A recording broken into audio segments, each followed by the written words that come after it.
share them with your friends. Happy Labor Day weekend, everyone. Thank you for attending. So I really do believe that very few people get up in the morning and think, I'm going to do evil today. I'm going to make people suffer. And I also think that a lot of people, through natural human ideas of trying to get ahead and wanting to feed themselves and their families, learn that there is a system and they learn to work that system. And if that system privileges them over other people, well, then the other people suffer. And that leads to inequity and oppression. And I'll get back to that in a little while.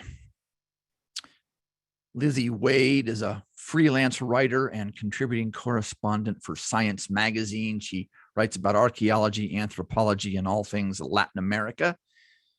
She is based in Mexico City, and she wrote an article recently that part of it talks about this 8-hour workday and how it's kind of built on a lie, but she tells us the history of it. So Lizzie writes, the 8-hour workday started its life as a socialist dream.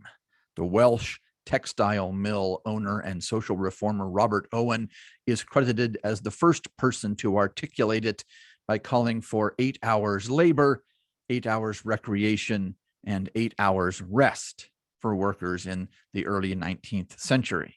Now, this was much better than the 12 or 14-hour days that factory workers, including children, were expected to put in at the time. Over the next 100 years or so, labor unions in the United States pushed for and won adoption of the 8-hour standard in various industries. Henry Ford brought the idea further into the mainstream in 1926 by mandating a 5-day, 40-hour work week in his company factories. In 1940, Congress officially set the American work week at 40 hours. So 80 years later, why are we still working 40 hours a week? Is that somehow magic? All these workplaces are very different than they were at that point. We know a lot more about humans, how they work, humans thrive. We should really reset our expectations and do that better, I think.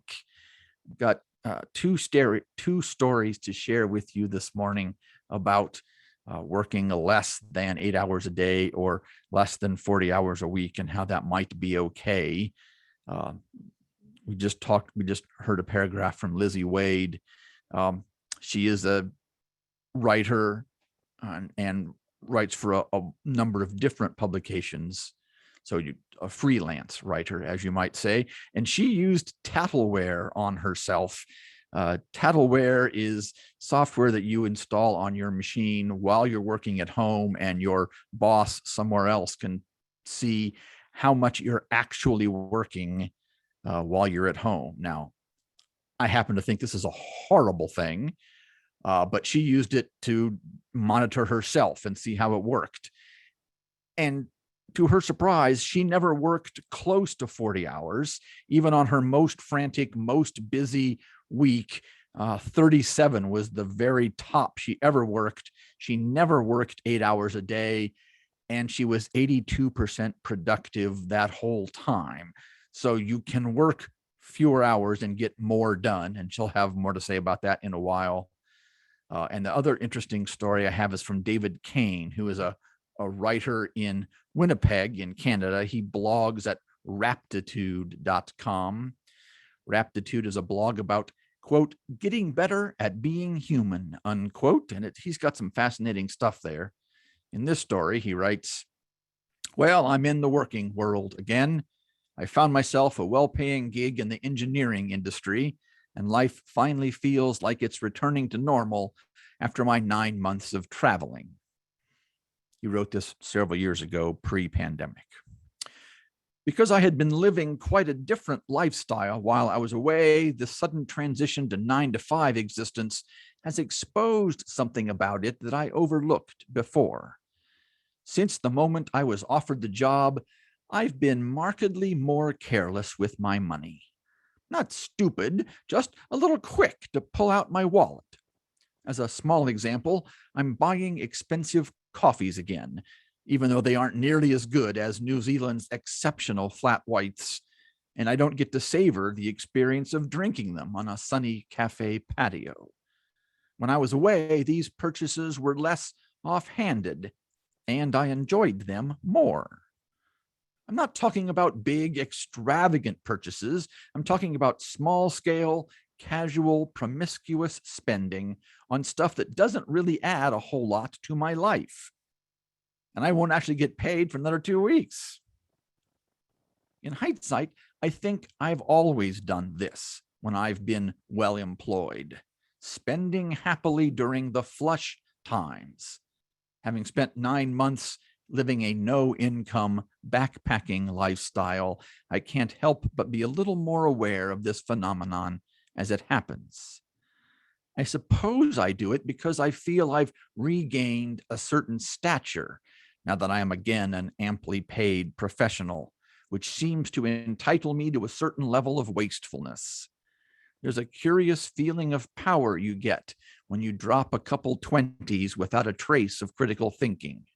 It feels good to exercise that power of the dollar when you know it will grow back pretty quickly anyway. What I'm doing isn't unusual at all. Everyone else seems to do this. In fact, I think I've only returned to the normal consumer mentality after having spent some time away from it. I've only been back at work for a few days, but already I'm noticing that the more wholesome activities are quickly dropping out of my life. Walking, exercising, reading, meditating, and extra writing. The only conspicuous similarity between these activities is that they cost little or no money, but they do take time. Suddenly, I have a lot more money and a lot less time, which means I have which means I have a lot more in common with the typical working North American than I did a few months ago. While I was abroad, I wouldn't have thought twice about spending the day wandering through a national park or reading my book on the beach for a few hours. Now that kind of stuff feels like it's out of question.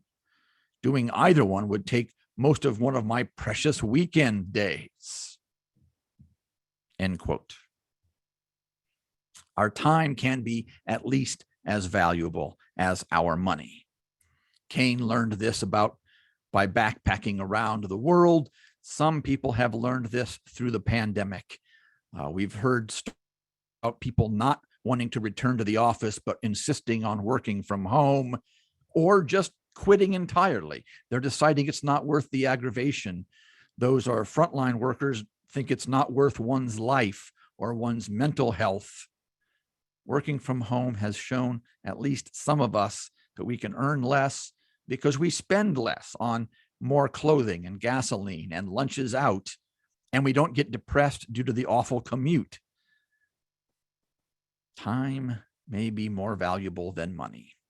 And of course, the opposite is also true. When you have lots of time but no money, that's not especially enjoyable either. Maybe we can compromise and find some sort of happy medium. As we heard in our video text from Good Morning America, some companies are thinking about 4-day work.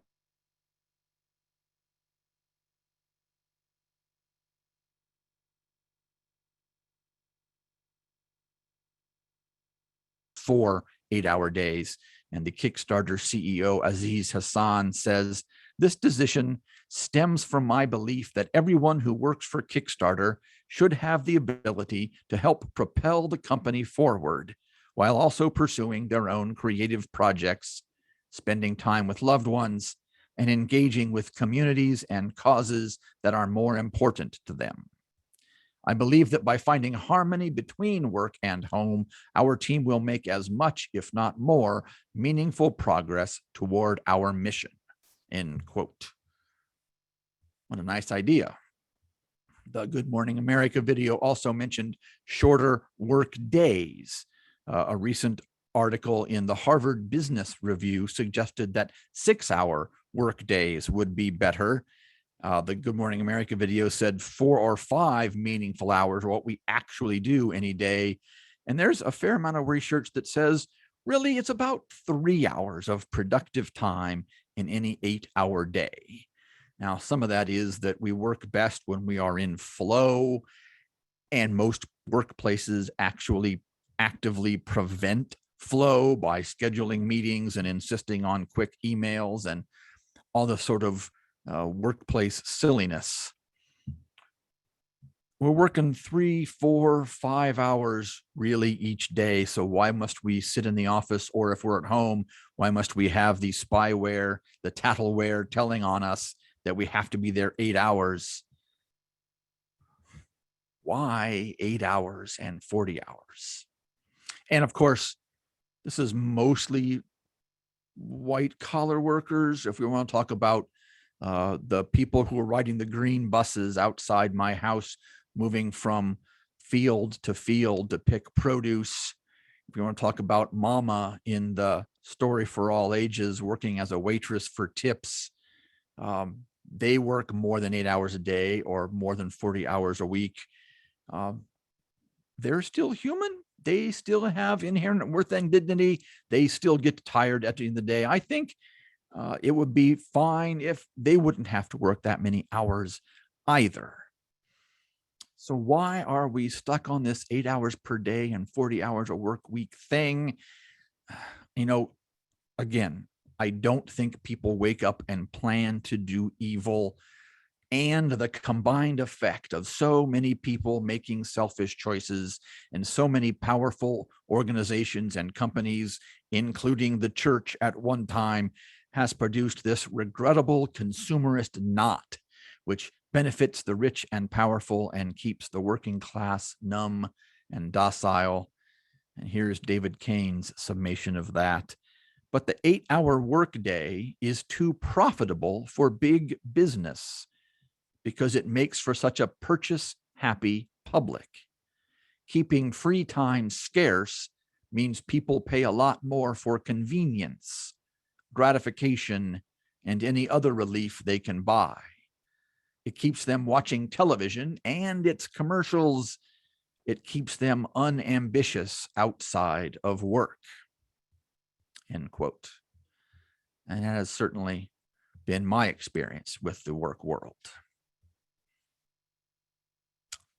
So why am I preaching about this other than the fact that it is Labor Day? Why does this make a difference in our lives? What is our religious opinion on all this?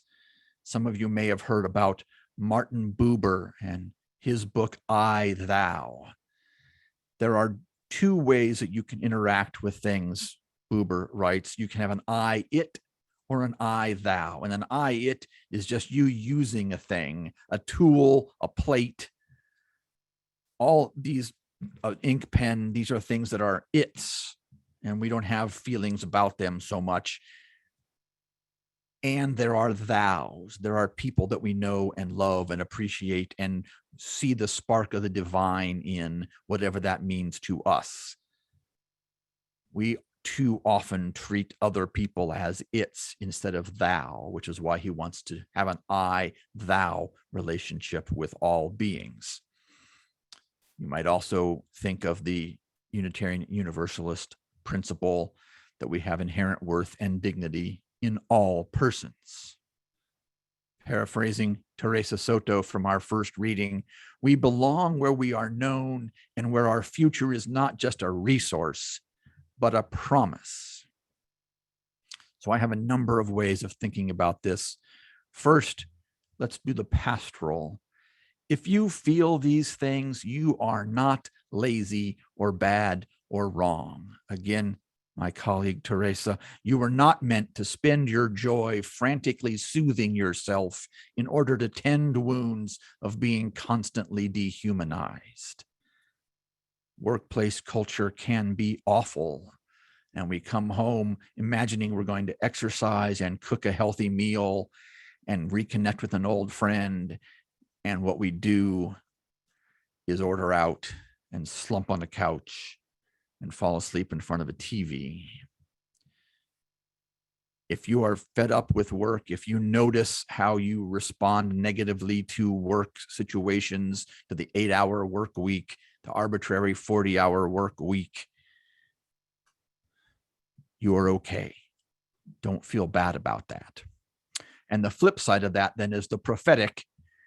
If you find yourself judging others as lazy or insufficiently committed, remind yourself that they are a thou, not an it, that they have inherent worth and dignity.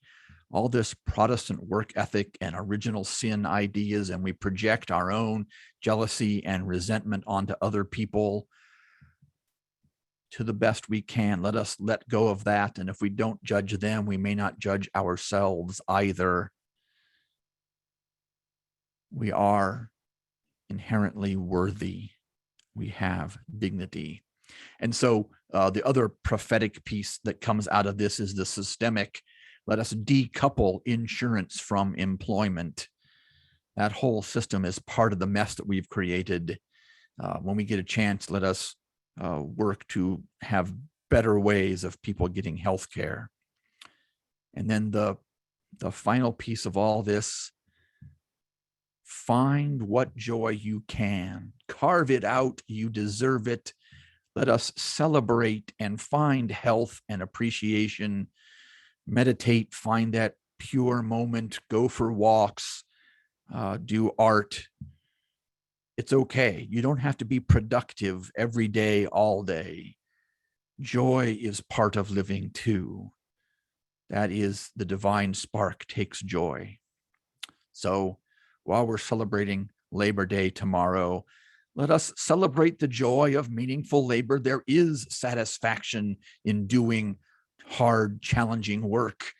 Let us be grateful for those who do the work we don't want to do. And let us be grateful for those doing the work that we cannot. I could not serve as a firefighter. I could not be a virologist. I'm glad people exist in the world that are doing that work.